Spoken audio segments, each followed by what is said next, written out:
penuturan. Jadi kalau yang kita ketahui ya, kita kan kebetulan memang belum mendapatkan dakwaan karena kita masih menanti sidangnya Danu kan. Mendapatkan dokumen maupun bukti-bukti yang ditemukan di TKP kecuali kita gugat di sini. Nah ini kita tahu Pak Yosef saja tertangkap CCTV itu jam 7 kurang di arah jalan menuju ke TKP.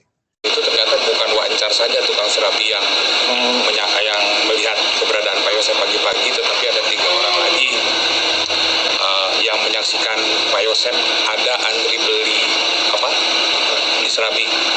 Bahkan ketika keluar dari rumah pun untuk berangkat ke Ciseti itu ada 1 orang saksi lagi yang menyaksikan. Salam analisa, salam kehidupan, salam sehat. Sahabat-sahabat AK, kita ingin membahas Danu.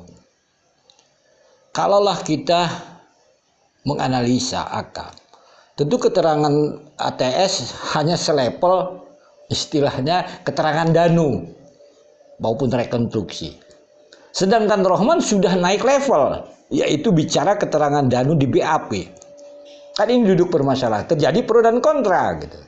Pada akhirnya keterangan Rohman itu karena tanda kutip dia melakukan pra-peradilan, sehingga dia bisa membaca BAP apa yang terjadi. Contoh, Aka kasih tahu. Aka sampaikan video nanti Rohman ini. Danu dikatakan jam 7 masih di TKP. Kan seperti itu. Tetapi di dalam surat dakwaan benar sekitar jam 7 Danu masih di TKP. Benar kan ucapan Rohman itu?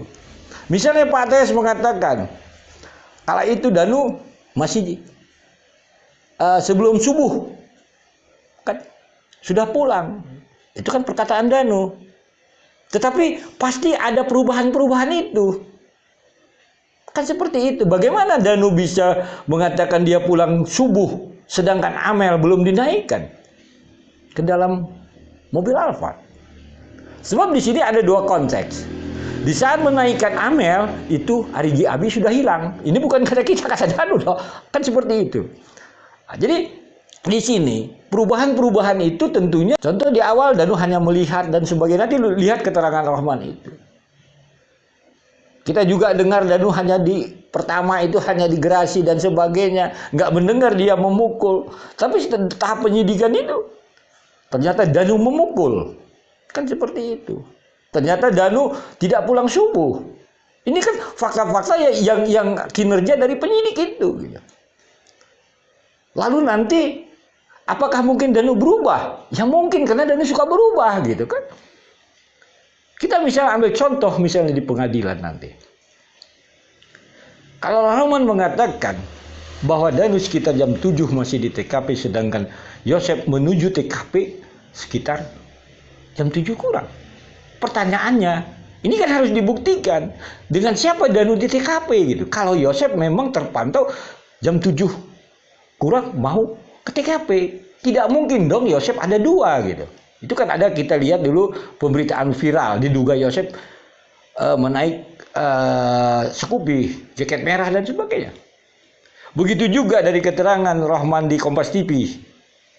Ada 3 orang melihat Yosef, pembeli surabi dan penjual surabi. Ada 3 di sana. Sekitar jam 6.30. Belum lagi kata Rohman ada yang melihat Yosef. Tentunya Yosef tidak mungkin ada 2. Seperti yang diceritakan Danu dan diceritakan saksi. Bahkan mungkin diceritakan dugaan CCTV itu. Apakah mungkin ini berubah keterangan Danu? Ya mungkin. Fakta persidangan nanti kita lihat. Karena dari awal juga Danu sudah berubah-ubah. Kan ini duduk permasalahannya. Ya kita doakan saja. Lihat fakta persidangan itu. Nah seperti itu sahabat-sahabat. Mari dengarkan dulu potongan video ini. Bilang bahwa berkas yang kita peroleh T1 sampai 95 itu justru adalah amunisi buat kita untuk bersidang di Subang. Karena sampai kapanpun Polda Jabar tidak akan memperlihatkan dokumen maupun bukti-bukti yang ditemukan di TKP kecuali kita gugat di sini. Akhirnya kan kemarin muncul 95 alat bukti itu sudah kita terima hari ini. Kita punya. Kopinya punya. Ya, kita daftar buktinya, tapi kita sudah lihat semuanya. Artinya, ketika kami bersidang di pengadilan negeri Subang, kami sudah siap. Kami sudah ada gambaran, terutama berkaitan dengan visum. Visum itu tidak pernah ada luka yang disebutkan dasarnya golok, tidak ada. Karena dokter Hastri, kemudian dokter Fahmi menyatakan itu adalah benda tumpul. Jadi kalau misalnya Danu tiba-tiba menyebutkan ada golok, itu bohong. Karena luka itu saya Saya baca sendiri di visumnya, itu luka hancurnya selaput otak itu, sama benda tumpul. Itu salah satunya. Kemudian keterangan Danu, ya kan?